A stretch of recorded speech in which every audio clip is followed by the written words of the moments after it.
사랑하는 교우 여러분, 지난 한 주간 주의 은혜 가운데 다들 평안하셨습니까?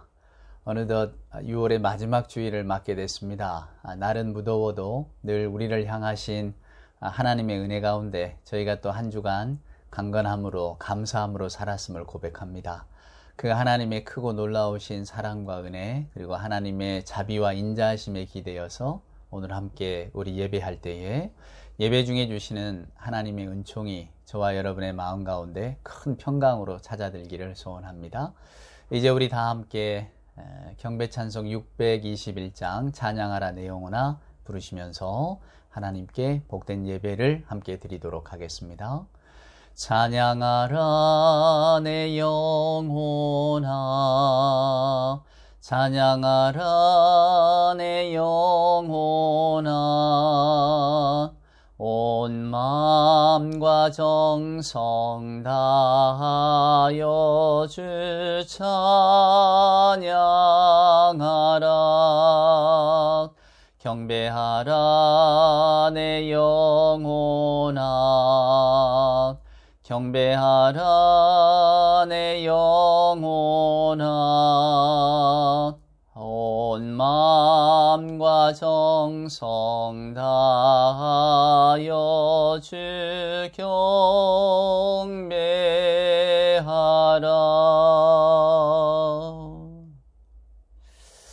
우리 사도신경으로 우리들의 신앙을 고백합니다. 전능하사 천지를 만드신 하나님 아버지를 내가 믿사오며 그 외아들 우리 주 예수 그리스도를 믿사오니 이는 성령으로 잉태하사 동정녀 마리아에게 나시고 본디오 빌라도에게 고난을 받으사 십자가에 못 박혀 죽으시고 장사한 지 사흘 만에 죽은 자 가운데서 다시 살아나시며 하늘에 오르사 전능하신 하나님 우편에 앉아 계시다가 저리로서 산자와 죽은 자를 심판하러 오시리라. 성령을 믿사오며 거룩한 공회와 성도가 서로 교통하는 것과 죄를 사하여 주시는 것과 몸이 다시 사는 것과 영원히 사는 것을 믿사옵나이다. 아멘. 성시를 함께 교독할까요? 오늘 우리가 교독할 성시는 교독문 23번입니다.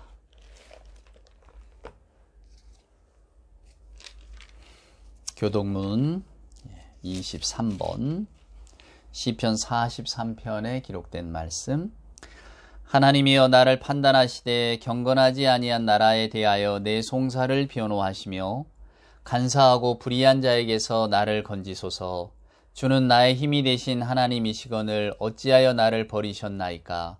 내가 어찌하여 원수의 억압으로 말미암아 슬프게 다니나이까.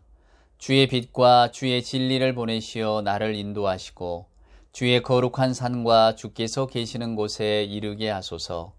그런즉 내가 하나님의 제단에 나아가 나의 큰 기쁨의 하나님께 이르리이다. 하나님이여 나의 하나님이여 내가 수금으로 주를 찬양하리이다. 내 영혼아 내가 어찌하여 낙심하며 어찌하여 내 속에서 불안해하는가. 너는 하나님께 소망을 두라. 그가 나타나 도우심으로 말미암아 내 하나님을 여전히 찬송하리로다. 아멘. 오늘 우리가 함께 부를 예배 찬송은 413장입니다. 내 평생에 가는 길 순탄하여. 찬송가 413장 찬송 함께 부르십니다. 내 평생에 가는 길 순탄하여 늘 잔잔한 강 같든지 큰 풍파로 무섭고 어렵든지 나의 영혼은 늘 편하다. 내 영혼 평안해. 내 영혼 평안해. 저 마귀는 우리를 주를 삼키려고 입 벌리고 달려와도 주 예수는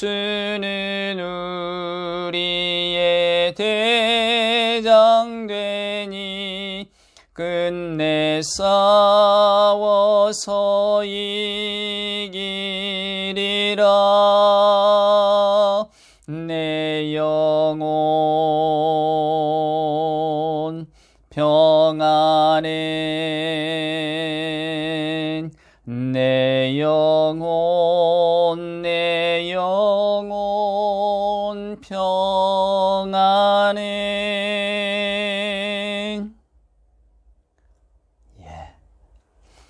우리 함께 기도할까요? 기도합시다. 사랑과 은총으로 함께 하시는 아버지 하나님 감사합니다.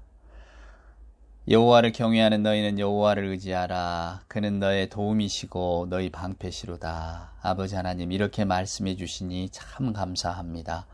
오늘도 저희들 이 시편의 기도문을 기억하면서 주의 인자하심과 긍휼로 말미암아 우리 하나님을 경배하며 찬양하게 하시니 하나님 감사합니다. 저희들 한 주간 동안 이리저리 휩쓸리고 또 마음을 빼앗겼던 세상의 여러 가지 일들로부터 하나님 진정 자유케 되어 예배하기에 합당한 자로 지금 이 시간 저희들의 심령을 변화시켜 주시옵소서. 십자가의 도가 멸망하는 자들에게는 미련한 것이요 구원을 얻는 우리에게는 하나님의 능력이라 하셨사오매, 이 시간 십자가를 귀히 여기고 십자가만이 오직 우리의 영원한 영광임을 기억하는 그런 심령으로 하나님의 은총을 찬양하는 저희들이 되게 하여 주시옵소서.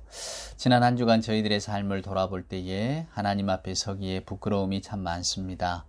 하나님, 주의 말씀을 기억하며 살아가기보다 세상의 질서, 세상의 일들, 또 세상에 흥미롭고 관심 많은 것들에 저희들의 마음을 빼앗겨서 살았습니다. 주님의 말씀을 묵상하지 못하는 게으름이 있었고 주님의 말씀에 순종하지 못하는 또 자기의가 있었습니다.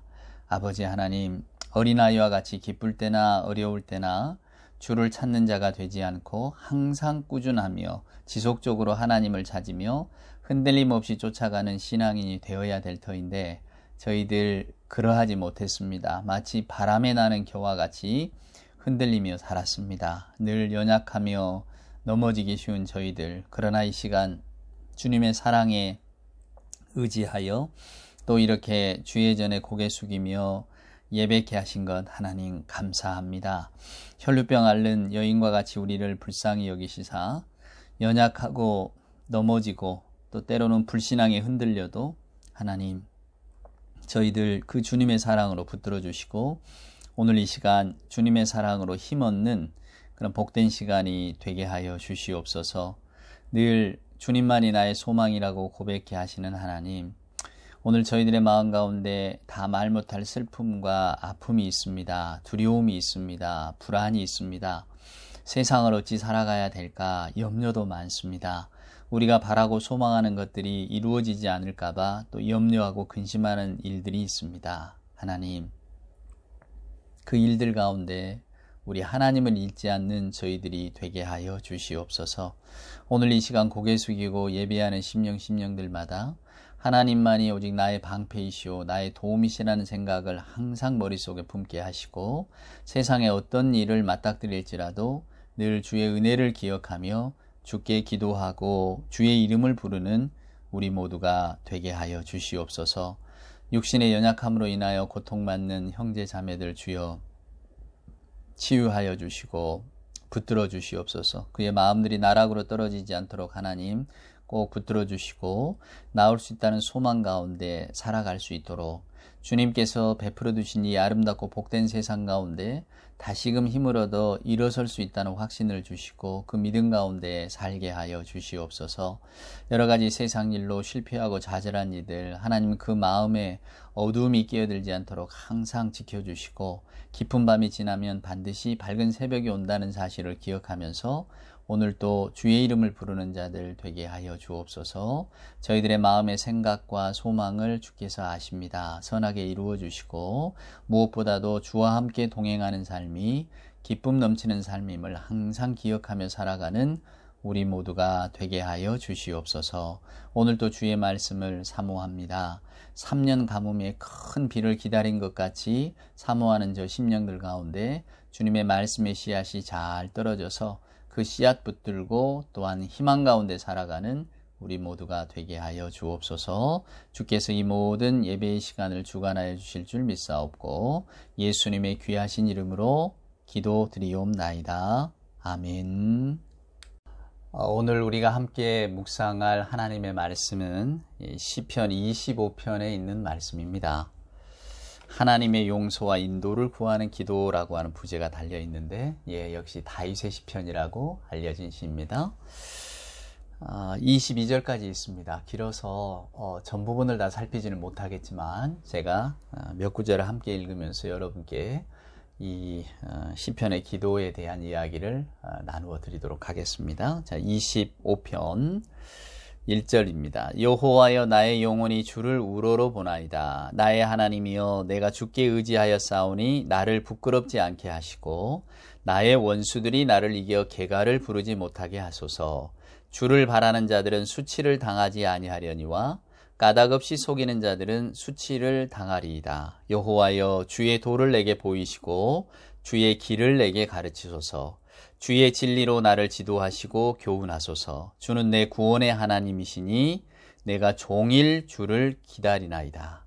여호와여 주의 긍휼하심과 인자하심이 영원부터 있었사오니 주여 이것들을 기억하옵소서. 여호와여 내 젊은 시절의 죄와 허물을 기억하지 마시고 주의 인자하심을 따라 주께서 나를 기억하시되 주의 선하심으로 하옵소서. 아멘. 네, 여기까지 한번 읽어 보겠습니다. 저희가 시편에 대한 이야기를 요즘 계속 나누고 있잖아요. 그래서 저도 시편 설교를 여러분께 말씀을 드리면서 우리가 이 시편의 영성, 시편 기자들의 영성, 하나님을 사모하는 그 마음으로 들어가려면 우리가 평소에 경험했던 것, 그리고 우리가 지금 살고 있던 세상에서 벗어나서 더 하나님께 집중해야 된다고 그런 말씀을 드렸어요. 왜냐하면 우리가 하나님께 집중하지 않으면 나오지 못하는 기도가 있습니다. 아까 저와 여러분이 찬송가 불렀잖아요. 470장. 이제 우리가 부른 찬송가는 413장인데 원래 예전 찬송가는 470장이었잖아요. 저는 어려서 이 찬송을 많이 불렀는데 예배 중에 많이 부르고 했죠. 가족 예배 드릴 때도 불렀고. 근데 이상하게 이 찬송이 참 좋았어요. 지난번에 저 장미꽃 위에 이슬 같은 그런 찬송처럼 부를 때 왜 괜히 까닭 모르게 좋아지는 찬송이 있지 않습니까? 근데 이 찬송을 부르면 정말로 내 영혼이 평안해지는 것 같고 참 좋았거든요. 그런데 이제 찬송가 공부를 한번 하면서 도대체 이 찬송가는 어떻게 탄생했을까? 이런 것을 이렇게 공부하다 보니까 이 찬송에 굉장히 무서운 사연이 들어있다는 것을 알게 됐습니다, 여러분. 여러분 가지고 있는 그 찬송가를 보면 그 작시자가 호레이시오 게이지 스패포드라고 하는 분인데요. 이분이 원래 대학에서 학생들을 가르치는 교수였습니다. 근데 1873년에 시카고에 큰 화재가 나요. 시카고에 살았는데. 근데 그때 그 화재 가운데 자기 집이 몽땅 불타버립니다. 그러니까 집을 다 잊어버린 거죠. 얼마나 충격이 컸겠습니까? 물론 이 스패포드라고 하는 분도 충격이 컸지만 그 가족, 그 아내와 또 딸이 넷이 있었는데 자녀들이 얼마나 충격을 받았겠어요? 그래서 이제 다 이렇게 정신적으로 큰 공황 상태에 오니까 주치의가 이런 말을 합니다. 어디 좀 여행이라도 좀 떠나보시라고. 그래서 마음을 조금 이렇게 달래라고.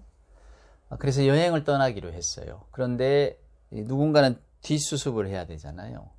그래서 자기는 못 갔습니다. 자기는 남고 아내하고 내 가족만 이렇게 태워서 배를 태워서 이제 여행을 보냈는데 그 배가 그만 난파하고 말았습니다. 다 죽었죠. 그래서 이 스패포드 교수가 그 배가 가라앉아서 아내와 자녀들이 죽은 그 바다 위에 이제 뭐 사고 수습차, 뭐 경황차 뭐 가게 됐습니다. 얼마나 슬프고 낭망했을까. 그 다리에 힘이라도 있었겠습니까? 근데 그가 그때 깨달았던 주의 어떤 은혜, 그때 그 심정, 그것을 시로 표현을 했습니다. 그게 오늘 저와 여러분이 불렀던 내 평생에 가는 길 순탄하여입니다. 우리는 이 찬송가의 사연을 모르고 부르면 아, 참 이분은 복된 인생을 살았나 보다. 어떻게 가는 길이 순탄할 수 있었을까? 우리는 그저 지레짐작합니다. 주께서 도와주셔서, 우리 주님이 은혜로 이 사람의 삶을 지켜주셔서 사는 길이 평탄했나 보다, 이렇게 생각합니다.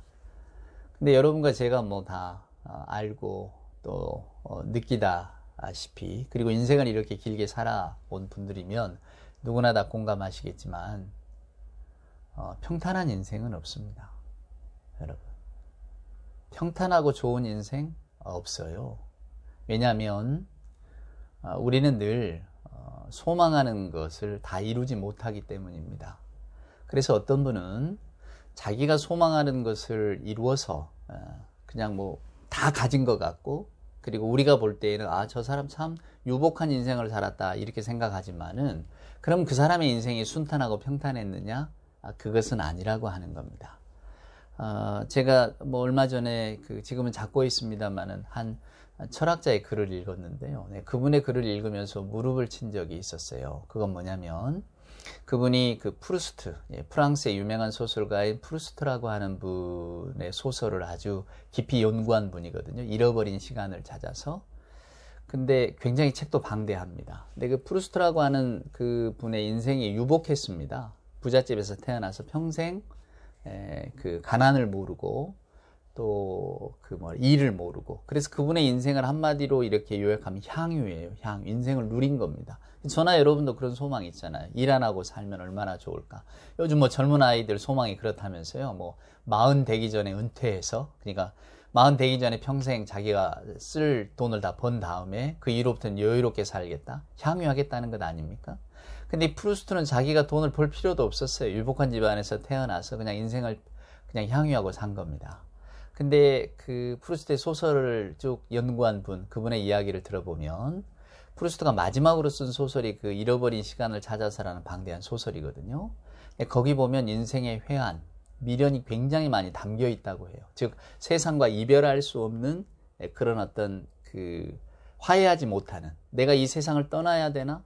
난 이 세상을 떠나기가 싫은데, 뭐 이런 후회 같은 것들이 굉장히 많이 담겨 있답니다.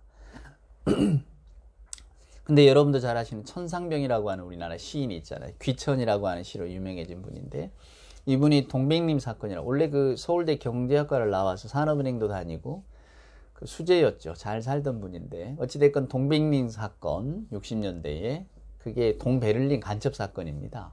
그 연루돼가지고 이제 끌려가서 두들겨 맞기도 하고, 그러면서 정신줄도 놓고 좀 사람이 좀 이상해졌는데, 그러면서 이제 아름다운 시를 쓰셨죠. 그러니까 정상적인 삶을 살지 못한 분이에요. 그분이 늘 뭐 아내한테 용돈 받아서 그냥 막걸리 뭐 한 병이면 뭐 족하다 뭐 이런 분이었는데, 근데 그분이 귀천이라는 시가 유명하잖아요. 근데 귀천이라는 시에 보면 나 하늘로 돌아가리라, 그리고 이 세상, 내가 이 세상에 생명을 마치는 날 나는 정말로 아름답고 좋은 소풍을 마쳤노라고 말하겠다.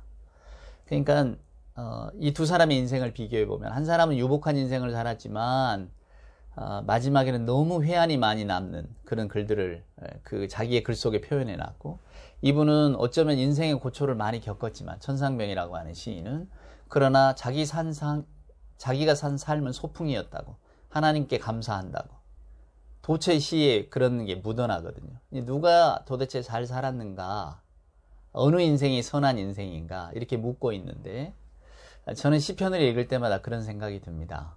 이게 어쩌면 우리 신앙인들의 자화상이라고 말입니다. 오늘 이 시편 25편도 참 슬픈 사람이에요. 주변에 대적이 많습니다. 그래서 누구나 다 자기를 모함하기도 하고, 자기를 죽이려고도 하기도 하고, 자기를 파멸의 구렁텅이로 몰아넣으려고 하는 그런 사람들에게 둘러싸여 있어요. 그래서 오늘 이 사람은 하나님만을 의지합니다. 하나님을 바라보는 거예요. 하나님만이 나의 도움이십니다. 하나님만이 나의 구원자이십니다. 온통 주변에 나의 대적들은 나를 멸시하고 조롱하지만 내가 피할 곳은 오직 하나님뿐입니다. 우리가 시편을 읽다 보면 이런 내용이 많이 나오잖아요. 특별히 우리는 이 다윗의 인생과 중첩해서 다윗이 처음에 사울로부터 피해서 블레셋으로 도망가고 그 젊은 날에 한 7, 8년을 굉장히 어렵게 살잖아요. 그리고 나중에 왕이 됐지만은 뭐 제대로 된 통일왕국의 왕은 되지 못했고 늘 그 사울을 지지하는 그 지파들과 항상 다툼 관계에 있었고 나중에는 그런 와중에 이제 아들 압살롬의 반란도 일어나고 노년에서는 자기가 원하는 대로 어떤 삶을 왕정을 이끌지 못하는 그런 회한들이 있거든요. 다윗의 삶을 이렇게 들여다보면. 그래서 참 다윗도 슬펐구나 영혼이. 그래서 그는 결국 늘 하나님을 의지할 수밖에 없었구나. 우리가 이 시편을 읽다 보면 그런 느낌을 많이 받게 됩니다. 여러분도 혹시 우리가 예수를 믿는다는 것, 또 하나님을 섬긴다는 것이 우리가 감당할 수 없는 일들을 좀 대신 감당해 달라고, 즉 무속신앙을 섬기는 분들처럼 무속신앙을 믿는 이들이 하는 이야기가 다 똑같잖아요. 힘센 어떤 신을 불러내서 악귀를 쫓아낸다고. 즉 내가 지금 당하고 있는 고난은 나를 시해하고 모해하는 어떤 악령이 나를 지금 괴롭히는 것인데 이 악령보다 더 큰 신을 불러내서 이 신을 쫓아내면 된다. 이게 무속신앙의 가장 근본적인 그 바탕이거든요. 그러니까 더 힘센 놈이 최고다 그 말이에요. 그래서 이 힘센 신을 불러내야 된다. 그래서 신 중에 최고신이 무속신앙에서는 장군신입니다. 최영 장군을 말하는 거예요. 고려시대 충신으로 알려져 있잖아요. 그가 얼마나 큰 어떤 그 고통 중에 살았습니까? 오죽하면 그 뭐 무덤의 풀 이야기도 여러분 잘 아시잖아요. 그러니까 그 최영 장군이 한을 품고 죽었다고 해서 최영 장군신을 가장 큰 장군신으로 모십니다. 그 장군신이 내린 무당이 최고 만신이 되는 거죠. 자, 우리는 그런 무속신앙의 메커니즘을 잘 알고 있습니다. 근데 예수를 믿으면서 또 하나님을 섬기면서 그런 무속신앙적인 신앙의 바탕을 그대로 가져오는 분도 계세요, 아직. 네, 그런 분들이 이렇게 시편을 읽으면 잘 이해가 안 됩니다. 받아들이기도 어렵고. 오늘 이 시편 기자가 하는 말이 뭡니까? 여호와여, 내 영혼이 주를 우러러봅니다. 나의 하나님, 내가 주께 의지하였사오니 나를 부끄럽지 않게 하시고 나의 원수들이 나를 이겨 개가를 부르지 못하게 하소서. 주를 바라는 자들이 수치를 당하지 아니하려니와. 지금 무슨 이야기입니까? 우리가 이 시가 탄생한 어떤 그 상황을 유출을 해보면 지금 이 시인이 궁지에 몰려 있는 겁니다. 자기를 둘러싸고 있는 원수들이 지금 나를 패배시키고 승리의 노래를 부를 지경이다 그 말이에요. 그러나 하나님, 제발 저들로 하여금 저 노래 좀 부르지 못하게 해주세요. 왜? 하나님을 의지하는 자들은 수치를 당하지 않는다고 하나님이 약속해 주지 않으셨습니까? 지금 이런 탄식을 올리는 겁니다. 궁지에 몰린, 정말 인생이 평탄하지 않은, 아까 제가 그 스페포드라고 하는 분, 내 영혼에 가는 길 순탄하여. 순탄할 수가 있습니까, 여러분? 사랑하는 아내와 자녀와 집이 다 순간에 날아갔잖아요. 화재가 왔고, 우리는 그걸 설상가상이라고 하잖아요. 엎친 데 덮친 격. 화재가 나서 집을 잃어버렸죠. 여행차 보낸 아내와 딸들이 다 사망했죠, 물속에서. 자기도 같이 동행했다면 자기도 죽었을 겁니다. 여러분, 그 인생을 어떻게 설명할 수 있겠습니까? 여러분이 가지고 있는 어떤 이성과 합리적인 마음으로는 그게 헤아릴 수가 없잖아요. 어차피 우리는 인생을 알 수 없다고 고백합니다. 저와 여러분의 인생이 어떻게 예측 가능합니까? 또 저희들이 원하는 대로 그 인생의 길을 바꿀 수 있습니까? 바꿀 수 없습니다.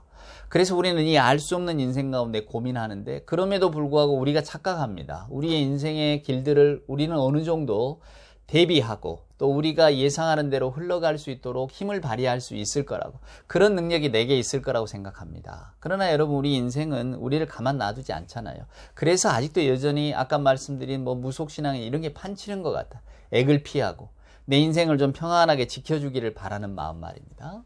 그러나 오늘 이 시편 기자는 한 발 더 나아갑니다. 아까 스페포드가 그랬던 것처럼 그 아내와 자녀를 다 삼켜버린 바다 앞에서 어떻게 평안할 수가 있겠습니까?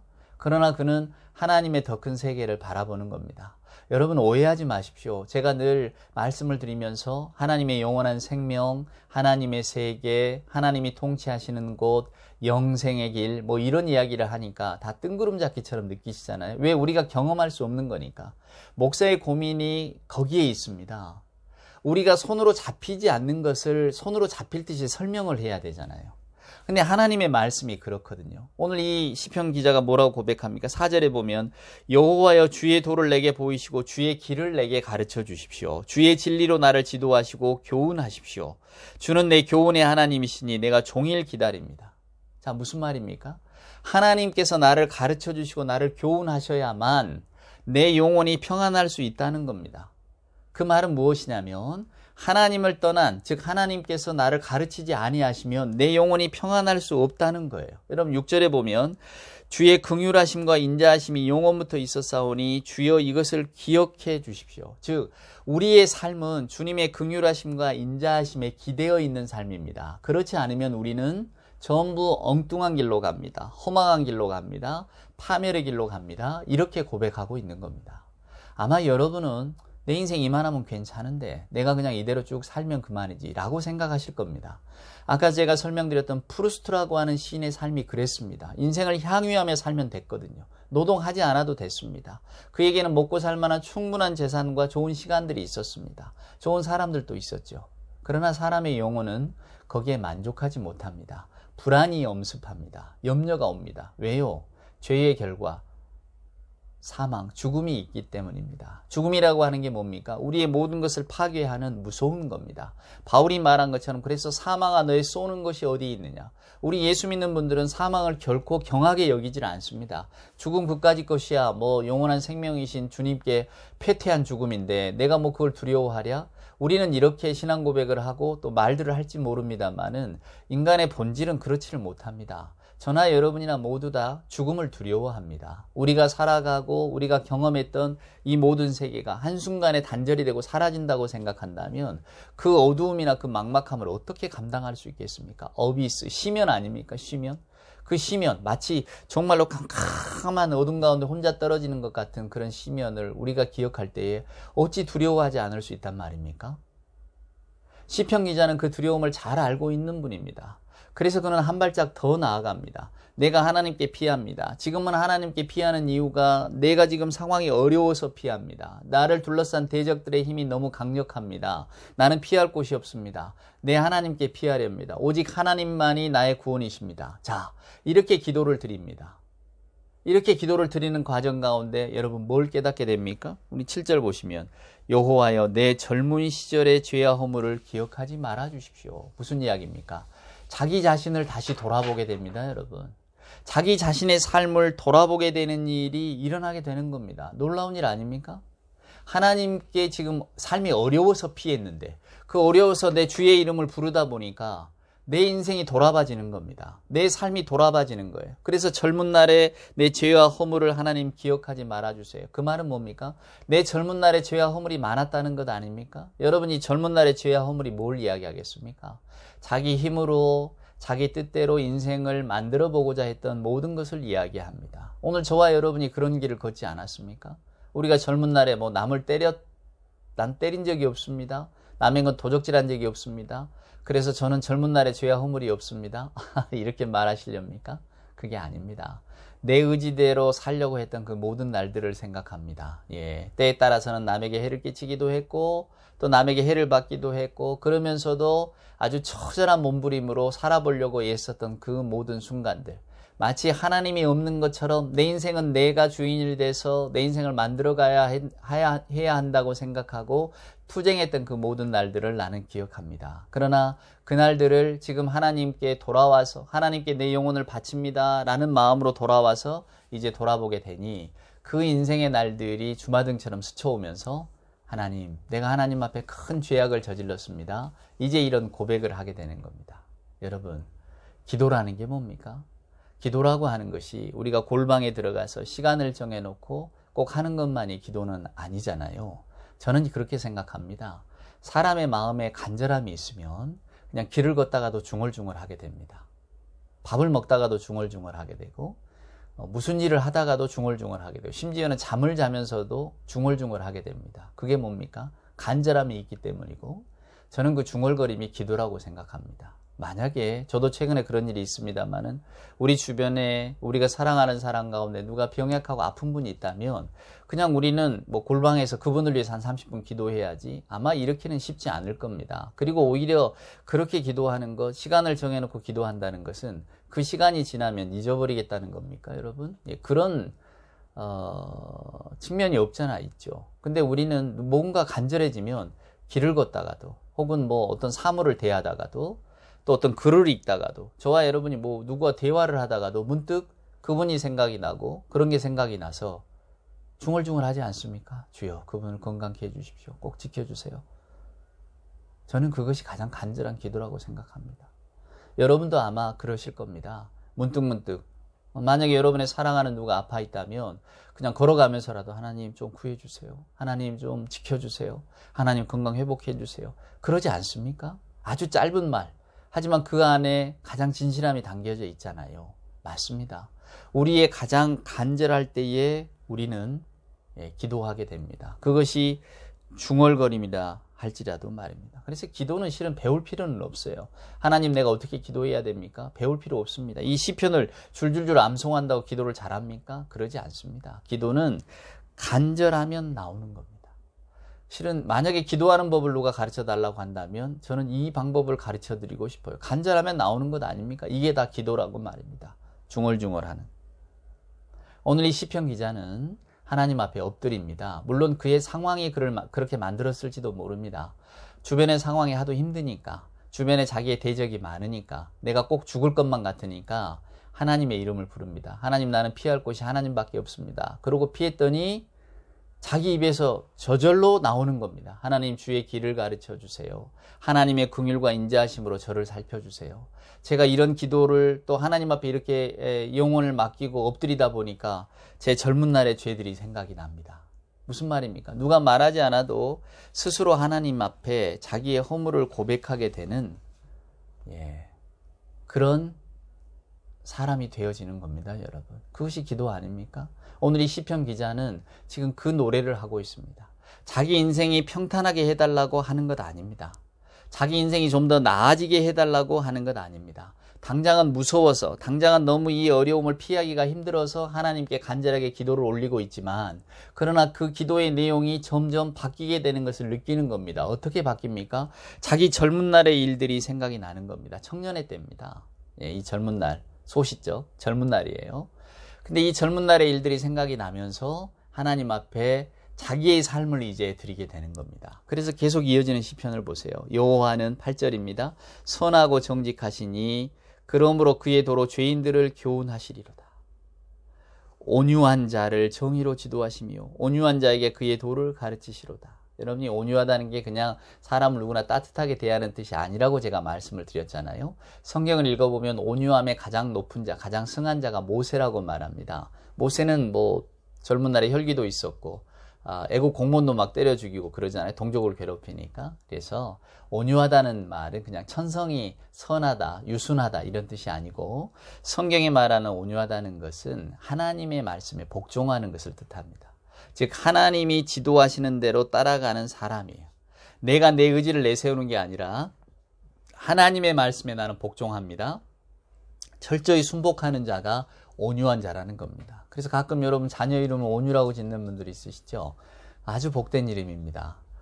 무엇보다도 물론 모르는 분들은 그래 성품이 유아라고 저런 이름을 지어줬나 보다 생각하지만 우리 믿는 분들은 아닙니다. 세상의 어떤 가르침보다 하나님의 말씀에 잘 순종하는 사람이 되라고 저는 온유라고 이름을 지었습니다. 이제 이렇게 말할 수가 있는 거죠. 오늘 성경이 이렇게 말합니다. 온유한 자를 정의로 하나님의 길로 지도하시며 온유한 자에게 그의 도를 가르치시리로다. 결국 기도가 이렇게 변하는 겁니다. 하나님, 내가 지금 어려움 때문에 엎드렸지만은 하나님 그러나 나를 하나님의 도로 가르쳐 주세요. 여러분 13절 한번 보실래요? 15절 내 눈이 항상 여호와를 바라보면 내 발이 그물에서 벗어나게 하실 것이미로다. 주여 나는 외롭고 괴로우니 내게 돌이키사 나에게 은혜를 베푸소서. 내 마음에 근심이 많사오니 나를 고난에서 끌어내소서. 나의 곤고와 환난을 보시고 내 모든 죄를 사하소서.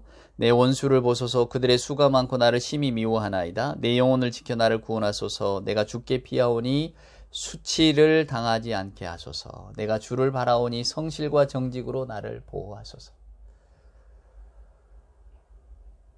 오늘 이 시편 기자의 기도는 결국은 하나님께서 내 영혼을 지켜주십시오 라고 하는 겁니다. 지금 이 사람의 삶은 슬픕니다. 좋은 삶이 아니에요. 뭔가 쫓기고 또 빼앗기고 또 누군가가 자기의 생명을 위협하는 그런 삶입니다. 여러분과 제가 만약에 이런 입장에 있다면 어떻게 되겠습니까? 아마 한 잠도 못 잘 겁니다. 뭘 먹을 수 있겠습니까? 소화가 돼야 말이지요. 누가 험한 말 한마디만 해도 그 말이 생각나고 그 말을 잊지 못해서 밤잠을 설치는 게 우리인데, 누군가가 나를 기회만 있으면 죽인다고 할 때에 그 뭐 먹을 수가 있겠습니까? 잠을 잘 수가 있겠습니까? 그런데 오늘 이 시편 기자는 하나님께서 내 영혼을 거두어 주옵소서. 내가 하나님께 피합니다. 그리고는 주의 성실과 도로 나를 가르쳐 주세요. 하나님께 온유한 자가 될 수 있도록 저를 지켜주세요. 자, 가장 근본적인 신앙 고백을 하지 않습니까? 하나님의 사람으로 좀 바꿔달라는 겁니다. 세상의 것이 아니라 하나님을 의지하는 사람으로 되게 해달라고. 제가 천상명신 이야기를 해드렸습니다만은, 만약에 오늘이 설교 말씀이 아니라면 이분의 삶에 대한 이야기를 더 길게 해드릴 겁니다. 그러나 오늘 저는 그분의 삶을 한번 이렇게 생각해 보면 참 신앙인의 삶이 저게 아닌가 생각해요. 그러니까 자기 인생을 소풍으로 바라볼 줄 알았다는 거죠, 여러분. 아무리 인생이 험하고 슬프고 힘들어도, 그러나 하나님의 은총 가운데 내가 살고 있다는 사실을 기억했다는 겁니다. 그래서 그분은 이렇게 말했다죠. 세상은 아름답고 인생은 깊다고 말해요. 세상은 아름답고 인생이 기쁘니 내겐 살아서 좋은 일도 있었고 나쁜 일도 있었다. 그깟 일이 뭐 대수냐. 좋은 일이 있으면 나쁜 일도 있는 거지. 예, 시적인 표현이죠. 그러나 바람아 싱싱 불어라. 뭐 이런 표현을 합니다만은 그렇습니다. 우리 인생도 슬픈 일, 기쁜 일 다 있죠. 나쁜 일, 좋은 일 다 있습니다. 어떤 일이 나빴다고 해서, 또 어떤 큰 비극이 닥쳤다고 해서 그러면 내 삶이 저주스럽고 나쁜 일이었느냐? 오늘 시편 기자는 그렇지 않다고 말합니다. 왜? 우리의 영혼이 하나님께 붙들려 있기 때문에 그러하지 않다고 말입니다. 그래서 저도 여러분도 인생을 좀 소풍이라고 표현할 수 있었으면 얼마나 좋을까, 여러분. 우리가 보통 사람이 죽으면 하늘나라 갔다 이런 이야기 하잖아요. 하늘로 가셨다. 얼마나 복된 말인지 모릅니다. 여러분, 하늘로 갔다는 게 승천 아닙니까? 옛적에 여러분, 승천은 성자들이 하는 겁니다. 일반 평민이 하는 게 아니에요. 하늘로 올라갔다, 승천했다, 성자들이 하는 겁니다. 그런데 누구나 다 죽으면 하늘나라로 갔다, 하늘로 갔다 이렇게 말합니다. 다 승천했다고 하는 거죠. 죽는 순간 모두를 다 성자로 만들어주는 아름다운 말입니다. 저는 누가 이 말을 처음 쓰기 시작했는지 모르지만 정말로 복된 말이라고 생각합니다. 저와 여러분도 마찬가지입니다. 우리가 어떠한 삶을 살았든지 간에 하나님의 연민과 또 하나님의 은총을 구하는 그 마음을 간직하고 있었다면 하나님께서는 하나님의 긍휼과 인자하심으로 우리를 다 받아주신다. 이게 우리들의 신앙 고백 아닙니까? 여러분, 오죽하면 계시록 21장을 한번 보세요. 계시록 21장 4절에 뭐라고 되어 있습니까? 이제는 사망과 애통과 눈물이 없으리니 이 모든 것은 다 지나간다. 이게 새하늘과 새 땅 아닙니까? 성경이 가르쳐주는 종말은 모든 것이 다 지나가는 겁니다. 사망도 애통도 눈물도 없으리니. 성경의 가르침은 모든 것이 다 사라진다는 겁니다. 저와 여러분이 이 땅에서 어떠한 삶을 살고 어떠한 회한을 품고 어떠한 원망을 가지고 또 어떠한 불만과 불평 속에 살았더라도 그 마음들이 다 사라지는 것이 죽음이라고 말합니다. 그리고 주님이 오시는 세상의 종말은 이 모든 것들이 다 통째로 사라져버릴 거라고 이야기합니다. 정말로 놀라운 하나님의 가르침 아닙니까? 오늘 시편 25편에서 이 시편의 기자는 뭔가 자신의 상황이 어렵습니다. 많이 애통합니다. 많이 불편합니다. 그러나 그는 그 불편함 속에서 하나님께 내 영혼을 맡긴다고 기도하면서, 그러나 그 영혼을 맡긴다고 기도하는 그 순간에 자기 젊었을 적에 죄가 생각이 나고 하나님의 정의로 나를 인도해 주십시오. 하나님의 온유하심으로 저를 따라 살게 해 주십시오. 하나님 부디 긍휼과 자비를 저에게 베풀어 주십시오. 이런 삶으로, 이런 기도로 돌변하게 되는 겁니다. 놀랍지 않습니까, 여러분? 그래서 앞으로 이제 이 시편의 기자는 이제 이 기도의 힘으로 살아갈 겁니다. 기도라는 게 여러분 그렇잖아요. 우리는 기도하면서 하나님이 주신 힘을 얻습니다. 기도하면서 하나님이 내게 주신 선물을 받습니다. 그게 뭡니까? 기도는 때로는 우리를 회개로 이끄는 지름길이기도 하지만 또 우리에게 놀라운 위안을 주고 소망을 주는 그런 아주 하나님께로 가는 넓은 길 아닙니까? 그러니까 우리가 이 기도의 순간을 놓지 않고 있으면 오늘 이 시편 기자처럼 아무리 상황이 어려워도 기도하고 있고 하나님, 내가 하나님께 피합니다. 하나님만이 나에게 수치를 면하게 해 주실 분입니다. 여러분, 우리가 인생을 살면서 때로는 치욕스러운 일을 얼마나 많이 겪습니까? 또 내가 내 몸을 제 마음대로 움직이지 못하고 남의 손에 의탁해서 만약에 병상에 누워있는 삶이라고 생각해 보면 얼마나 이게 부끄럽습니까? 누가 이런 삶을 살고 싶겠습니까? 그러나 우리는 너나 할 것 없이 이런 삶을 결국은 맞닥뜨리게 됩니다, 여러분. 그런 삶 가운데서 결국은 지옥과 수치스러움을 맛보는 그런 인생의 삶 가운데서 그래도 우리가 인간으로서의 존엄을 지키고 살아갈 수 있는 것은 우리의 영혼을 하나님께 맡길 수 있기 때문입니다. 근데 그 하나님께 영혼을 맡기는 가장 큰 길이고 좋은 지름길은 바로 기도라고 하는 것이죠. 오늘 이 시편 기자도 이 기도를 올리면서 그는 하나님이 주시는 마음의 평강을 얻었을 것입니다. 늙은 제주도 해녀에게, 평생 제주도 앞바다에서 물질을 하던 해녀에게 물어봤답니다. 아니, 그렇게 허리가 아프셔서 일상생활을 잘 하기도 힘든데 어떻게 바다 일을 다 하시냐고. 늙은 해녀의 여러분 대답이 뭐겠습니까? 해녀의 대답은 이렇습니다. 어디 물질을 사람 힘으로 하는가? 물의 힘으로 하는 거지. 기가 막힌 통찰 아닙니까? 내 힘으로 하려면 못하지요. 물의 힘으로 한답니다. 오늘 저와 여러분은 어떻게 말해야 되겠습니까? 우리가 하나님을 믿는 사람으로서 어디 이제 내 힘으로 사는가? 하나님이 주시는 힘으로 살지. 하나님이 이끄시는 대로 살지. 사랑하는 여러분, 오늘 이 시편의 기도를 저와 여러분의 기도로 삼기를 소원합니다. 길을 걸을 때도 중얼중얼 하나님, 내 영혼이 하나님께 피합니다. 주여 나를 구원하소서. 주의 긍휼하심과 인자하심으로 나를 지켜주소서. 이 중얼거림이, 이 간절함이 저와 여러분의 영혼을 평안케 인도할 것입니다. 내 영혼에 가는 길 순탄하여 어디 있든지 내 영혼 평안하다. 결코 평안할 수 없는 상황 속에서 그러나 그 평안함을 맛본 그 놀라운 찬송가의 작시자처럼 저와 여러분에게도 하나님이 주시는 평강이 일마다 때마다 어느 때나 함께 하실 줄 저는 믿습니다. 부디 늘 주의 말씀을 입술에 담고 늘 중얼거림으로 하나님께 우리의 영혼을 맡기는 우리 모두가 될 수 있기를 소망합니다. 그런 여러분에게 우리 하나님의 놀라우신 평강과 또 은총이 항상 넘쳐나게 깃들기를 소원합니다. 주 안에서 내 영혼 평안하다 노래할 수 있는 우리 모두가 될 수 있기를 주님의 이름으로 축원합니다. 413장 3절 찬송 한 번 더 부르고 기도할까요? 내 영혼 평안하다 생각하시면서 그리고 어떤 상황에서도 내 영혼을 주께서 지켜주신다 기억하면서 함께 찬송하고 기도 나누십시다. 내 지은 죄 주홍빛 같더라도